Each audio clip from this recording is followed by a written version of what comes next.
तो छोड़ा, बेसी है बिगड़ल नारी।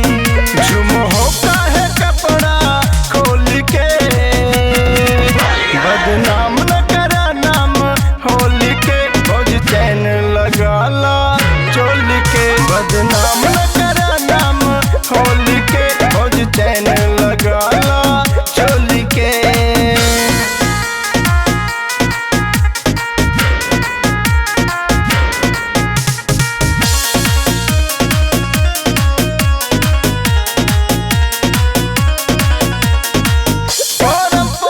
तरीका से खेला भौजी हो हर कोई, कौनो गलत हरकत न करी। सुन ले भौजाई,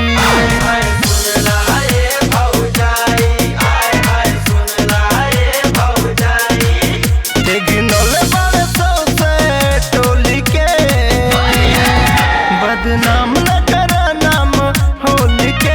फौज चैन लगाला चोल के, बदनाम न करा नाम होल के। फौज चैन लगाला चोल के।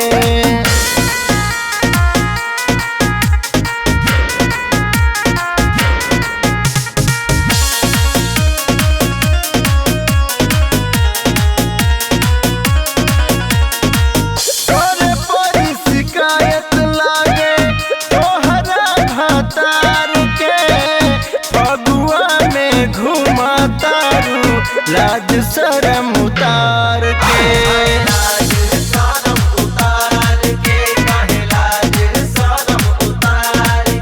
यारे लाल ससी बात कहे खोल के, बदनाम न